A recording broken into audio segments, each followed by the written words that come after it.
ஸ்ரீ பாலசுப்பிரமணியர் அருளால் அஸ்ட்ரோ ஜோதிடம் ஆன்மீக அன்பர்கள், நேயர்கள், ஜோதிட அன்பர்கள் அனைவருக்கும் அன்பான வணக்கங்கள். நான் உங்கள் வாழ்க வளமுடன் ஜோதிடர் ஸ்ரீ குரு சுந்தரவடிவேல். இப்ப பாத்தீங்கன்னா சனி பெயர்ச்சி பலன்கள் எப்படி இருக்குது அப்படிங்கிறத பற்றி பார்க்க போறோம். அந்த வகையில சனி பகவான் அப்படிங்கிறவரு பாத்தீங்கன்னா, இந்த சனி பகவான் அப்படிங்கிறவரு பல்வேறு விதமான மாற்றத்தை கொடுக்கக்கூடியவர். உலகத்திலையும் சரி, தனி மனிதனோட வாழ்க்கையிலையும் சரி, பல்வேறு விதமான மாற்றத்தை கொடுக்கக்கூடிய அமைப்பு அப்படிங்கிறது சனி பகவானுக்கு உண்டு. இவர் எப்ப பயிற்சி அடைகிறார் அப்படின்னு பார்த்தோம்னா, 2025 பாத்தீங்கன்னா மார்ச் 29ஆம் தேதி பயிற்சி ஆகுறார். எங்கன்னா கும்ப ராசியில் இருந்து மீன ராசிக்கு பயிற்சி ஆகுறார். 2027 ஜூன் மாதம் வரை அங்க இருப்பார். சோ அந்த காலகட்டம் வரை நமக்கு என்ன மாதிரி விஷயங்கள் நடக்க இருக்குது அப்படிங்கிறத பற்றி விரிவா தெளிவா நம்ம பார்க்க இருக்கோம். அந்த வகையில சனி பகவான் அப்படிங்கிறவர் பாத்தீங்கன்னா, அவரு நம்மளுடைய கர்மக்காரகர் அப்படின்னு சொல்றது, ஆயுள்காரகர் அப்படின்னு சொல்றது, தொழில்காரகர் அப்படின்னு சொல்ற வகையில சனி பகவானை பொறுத்த வகையில முக்கிய பங்கு வகிக்கக்கூடியவரா அவர் இருக்கிறாரு. நீண்ட நாட்கள் தசாபுத்தி அமைப்புகள் பார்த்தீங்கன்னா 19 வருடங்கள் ஒரு மனிதனினோட கால் நூற்றாண்டு பார்த்தோம்னா அவர் தான் அதிக ஆதிக்கம் செலுத்தக்கூடியவராகவும் இருக்கிறார். அப்படிப்பட்ட சனி பகவான் இந்த பெயர்ச்சிக்கு பிறகு என்ன விதமான மாற்றங்களை கொடுக்க இருக்கிறார் அப்படிங்கிறத பற்றி விரிவா பார்க்க இருக்கிறோம். சனி கொடுத்தால் யார் தடுப்பார் அப்படிங்கிறதை பற்றியும் விரிவா உங்களுடைய ராசிக்கு எப்படி இருக்கு அப்படிங்கிறத பார்க்க போறோம். சிம்ம ராசி நேர்களுக்கு, காலச்சக்கரத்தின் 5வது ராசியான சிம்ம ராசிக்கு இந்த சனி பெயர்ச்சி என்ன விதமான பலாபலன்களை கொடுக்க இருக்குது அப்படிங்கிறத பற்றி விரிவா பார்க்க இருக்கிறோம். இப்ப அந்த வகையில பார்க்கையில சனி பெயர்ச்சி அப்படிங்கிறது பாத்தீங்கன்னா, உங்க ராசிக்கு 6, 7 தான் சனி. உங்க ராசிக்கு 6, 7 சனி. சனி பகவான் இப்ப எங்க மாறுறாரு அப்படின்னா 8ஆம் இடத்துக்கு மாறுறாரு. கண்டகச்சனி அப்படிங்கிற ஒரு விஷயத்திலிருந்து அஷ்டமச்சனி அப்படிங்கிற ஒரு விஷயத்துக்கு சனி பகவான் மாறுறார். இந்த அஷ்டமச்சனி அப்படிங்கிறது சிம்ம ராசிக்கு எந்த வகையில என்ன மாதிரி விஷயங்களை கொடுக்க இருக்குது அப்படின்னு பார்த்தோம்னா, சிம்ம ராசி அப்படின்னு எடுத்துக்கிட்டோம்னாலே பார்த்தீங்கன்னா சூரியன் ஆதிக்கம் அப்படிங்கிறது நிறைய உண்டு, தனித்திறமை உண்டு, எதுலையும் சவால்களை ஜெயிக்கக்கூடிய ஒரு ஆற்றல் அப்படிங்கிறது நமக்கு இயற்கையாகவே உண்டு. ஆமா, தைரியம், தன்னம்பிக்கை அப்படிங்கிற ஒரு விஷயம்லாம் நல்லா இருக்குது. ஆனா இருந்தாலும் சிம்ம ராசி அப்படிங்கிறது இந்த சனி பகவான் அப்படிங்கிறவர் பார்த்தீங்கன்னா, இந்த அஷ்டமச்சனி அப்படிங்கிறது தான் கொஞ்சம் யோசனைக்குரிய ஒரு விஷயமா இருக்குது. கொஞ்சம் யோசித்து செயல்பட வேண்டும் அப்படிங்கிற ஒரு அமைப்புக்குள்ள வருது. அப்ப அந்த அஷ்டமச்சனி அப்படிங்கிறது என்ன மாதிரி விஷயங்களை செய்ய சொல்லும் அப்படின்னு பார்த்தீங்கன்னா, மனசுல ஒரு குழப்பமான சிந்தனை போக்க கொடுக்கும், ஒரு குழப்பத்தை உருவாக்கும். அதே நேரத்துல முடிவுகள் மாத்தி மாத்தி எடுக்கிறது அப்படிங்கிறது மாதிரி தவறான முடிவுகளை எடுக்கிறது, தொழில், வேலை, வருமானம் சம்பந்தப்பட்ட விஷயங்கள், ரிலேஷன், குடும்ப உறவுகள் சம்பந்தப்பட்ட விஷயங்கள், வாங்கல் கொடுக்கல் அப்படிங்கிற ஒரு விஷயங்கள்.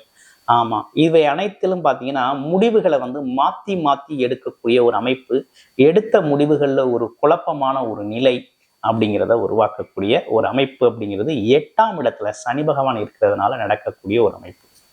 அது மட்டும் இல்லாம புகழ், கௌரவம், அந்தஸ்து இப்படிப்பட்ட விஷயங்கள், ரிலேஷன்ஷிப், உறவுகள் சம்பந்தப்பட்ட விஷயங்கள்லாம் கவனம் எடுத்துக்கணும். ஏன்னா புகழ் பாதிப்படையக்கூடிய காலமா இருக்குது. பதவி சம்பந்தப்பட்ட விஷயங்கள்லாம் கொஞ்சம் பொறுமையும் நிதானத்தையும் கடைபிடிக்க வேண்டிய காலகட்டமாக இந்த காலகட்டம் சிம்ம ராசி நேயர்களுக்கு இந்த அஷ்டமச்சனியால ஏற்பட்டிருக்கக்கூடிய ஒரு சிக்கலாக இருக்குது. சரி, இந்த அஷ்டமச்சனி வேலை எதுவும் சிக்கலை கொடுக்குமா அப்படின்னா, இந்த அஷ்டமச்சனி அப்படிங்கிறது பார்த்தீங்கன்னா உங்க ராசிக்கு 10ஆம் இடத்தை 3ஆம் பார்வையாக பார்க்குது சனி பகவான் பார்க்கிறார். தொழில் ஸ்தானத்தை பார்க்கிறார். வேலை, தொழில், வியாபாரம், வருமானம் சம்பந்தப்பட்ட ஒரு இடமா இருக்குது. கர்மம் செய்யக்கூடிய ஒரு இடம். எந்த வழியில நமக்கு வருமானம் வரணும் அப்படிங்கிற ஒரு அமைப்பு அந்த இடத்தை சனி பகவான் பார்க்கறதுனால என்ன நடக்குது அப்படின்னு பார்த்தோம்னா, வேலையில அவசரப்பட்டு எந்த முடிவுகளையும் எடுக்காம கொஞ்சம் நிதானமான போக்கை கடைபிடிக்கிறது நல்லது. அடுத்து தொழில் சார்ந்த முதலீடுகள் அப்படிங்கிற ஒரு விஷயத்துல ஆலோசனை பெற்று செஞ்சுக்கிறது நல்லது. ஏன்னா இது சம்பந்தப்பட்ட முடிவெடுக்கிறது, அதே போல கூட்டு தொழில் சம்பந்தப்பட்ட முடிவெடுக்கிறது, பதவி சம்பந்தப்பட்ட முடிவுகளை எடுக்கிறது அப்படிங்கிறதெல்லாம் கொஞ்சம் அவசரம் இல்லாமல் செய்கிறது அப்படிங்கிறது நல்லது. ஏன்னா வருமானம் அப்படிங்கிற ஒரு விஷயம் அங்கிருந்து தான் உங்களுக்கு வருது. சனி பகவான் அப்படிங்கிறவர் பார்த்தீங்கன்னா உங்களுக்கு 6-7 இருக்கிறார்.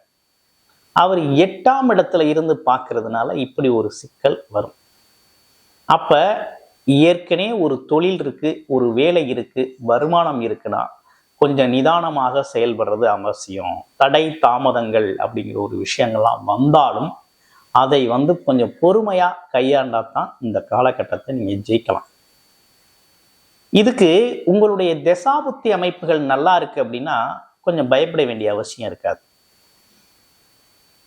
ஒரு யோகமான தசாய காலம் உங்களுக்கு நடக்குது, உங்களுடைய லக்கணத்துக்கு நீங்க என்ன லக்கணம், இப்ப என்ன தசாபுத்தி அமைப்பு நடக்குது அப்படிங்கிறது உங்களுக்கு யோகமான காலமா இருந்தா இதோட பாதிப்புகள் கொஞ்சம் கம்மியா இருக்கும். இல்லை அப்படின்னாக்க கொஞ்சம் அவேர்னஸ், கவனம் எடுத்துக்கிறது நல்லது. ஏன்னா பல்வேறு விதமான அனுபவங்களை கொடுத்துட்டு போயிடும். வேலையில, தொழில, வருமானத்துல, பதவியில, ரிலேஷன்ஷிப்பு, சொந்த பந்தத்துல பார்த்தீங்கன்னா ஏதோ ஒரு அனுபவம் கசப்பான சில விஷயங்களை கொடுத்துட்டு போயிடும். அப்ப அதெல்லாம் முன்கூட்டியே நம்ம தெரிஞ்சுக்கிறதுனால அதை ஃபேஸ் பண்றது, அதை எதிர்கொள்றது அப்படிங்கிற ஒரு விஷயத்துல கவனமா நம்ம எதிர்கொள்ள முடியும். இதுல முழுக்க முழுக்க என்ன நடக்குது அப்படின்னா பொறுமையும் நிதானமும் இந்த காலகட்டத்துக்கு அவசியம் தேவைப்படுது. முடிவுகள் மட்டும் எடுக்கிறதுல மட்டும் அவசரப்படக்கூடாது அப்படிங்கிற மாதிரி இருக்கு. அதே போல உண்மைக்கு புறம்பான சில விஷயங்களை இந்த காலகட்டத்துல செய்யக்கூடாது. ஆமா, கூடுமான வரையும் நீதி, நேர்மை, நியாயம் அப்படிங்கிற ஒரு விஷயத்துக்குள்ள நின்னுக்கிட்டா ஒரு பிரச்சனையும் இல்லை. கொஞ்சம் மாற்றமா ஏதாவது ட்ரை பண்ணி பார்க்கலாம் அப்படின்னா சிக்கல்ல மாட்டிக்குவீங்க அப்படிங்கிற மாதிரி அமைப்பு இருக்குது. சரி, இது ஒரு பக்கம் அமைப்பு இருக்கட்டும்.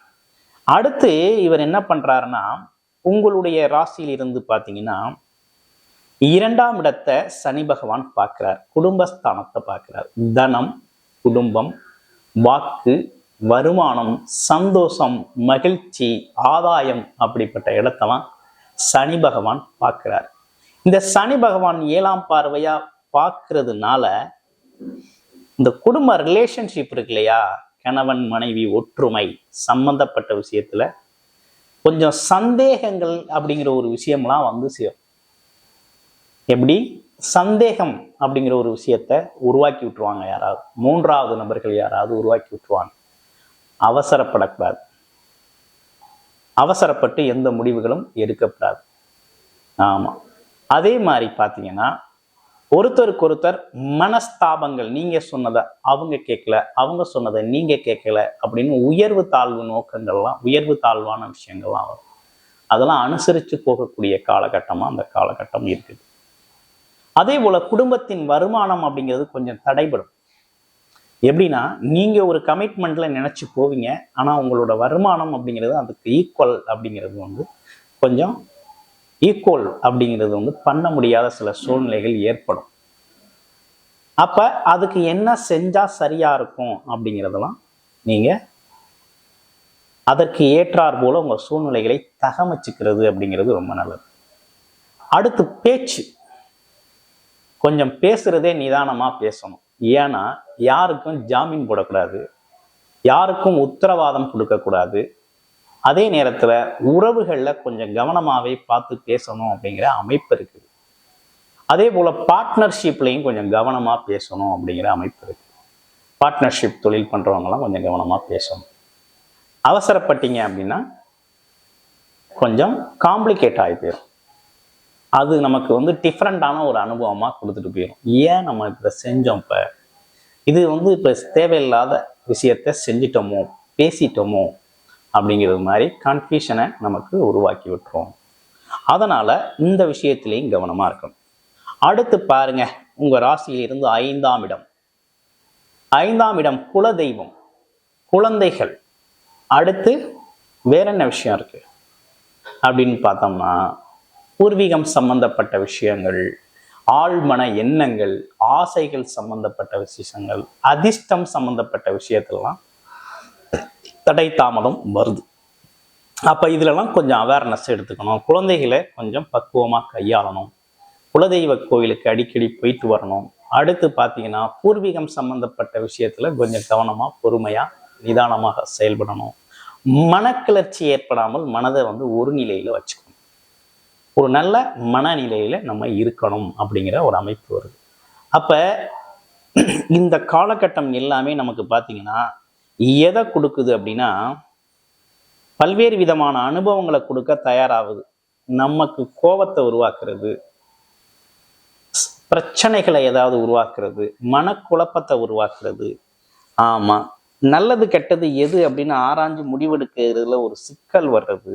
ஆமா, எப்படி பார்த்தாலும் நம்மளை இந்த காலகட்டத்துல நம்ம மேல பழி பாவம் சுமத்துறது, எங்கேயோ ஏதோ நடந்ததுக்கு நம்ம காரணம் அப்படிங்கிற மாதிரி நம்ம தலையிட்டதுனால நடக்கும். அதனால இந்த மாதிரி விஷயங்கள்லாம் கொஞ்சம் கவனம் எடுத்துக்கணும் அப்படிங்கிற மாதிரி அமைப்பு இருக்கு. இந்த எப்படி பார்த்தாலும் இந்த 8ஆம் இடத்து சனி பகவான் என்ன பண்ணார்னா உங்களை எல்லா விஷயத்திலையும் கெட்டவராகவே காமிக்கிறதுக்கு ஒரு முயற்சி எடுப்பார்.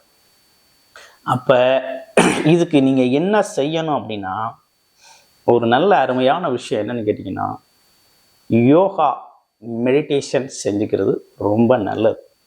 அடுத்து இது மனதை சரி செய்யறதுக்கு. 2வது, இப்படிப்பட்ட சிக்கல்கள் இருந்தெல்லாம் கொஞ்சம் நம்ம சமாளிக்கணும் அப்படின்னா தான தர்மங்களை நம்ம கடைபிடிக்கணும், பிறருக்கு கொடுக்கணும், சேரிட்டி செய்யணும். நமக்கு ஒரு சம் பர்சன்டேஜ் ஆஃப் சேரிட்டியை நம்ம மாதம் வாரம் நமக்கு டைம் கிடைக்கிறப்ப ஏதோ ஒரு வகையில தான தர்மங்களை செஞ்சுக்கிட்டு வந்தோம் அப்படின்னா அந்த பாதிப்புகள்லாம் நம்மளை பெருசா பாதிக்காது அப்படிங்கிற மாதிரி ஒரு அமைப்பு உண்டு.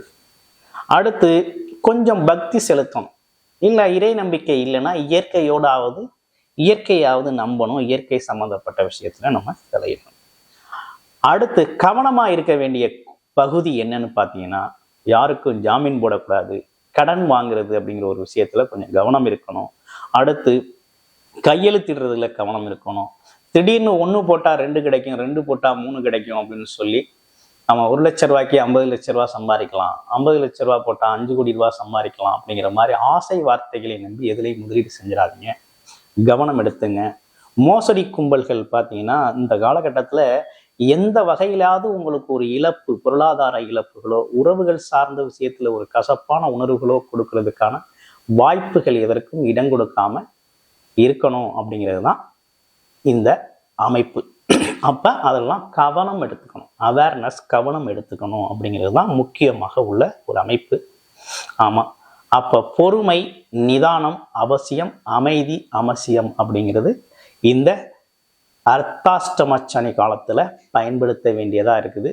ஃபர்ஸ்ட் உடல் ஆரோக்கியத்தை மேம்படுத்துங்க, ரிலேஷன்ஷிப்ல கொஞ்சம் கவனம் எடுத்துக்கங்க. அடுத்து பொருளாதாரம் சம்பந்தப்பட்ட விஷயத்துல கொஞ்சம் நிதானமான போக்கை கையாளுங்க.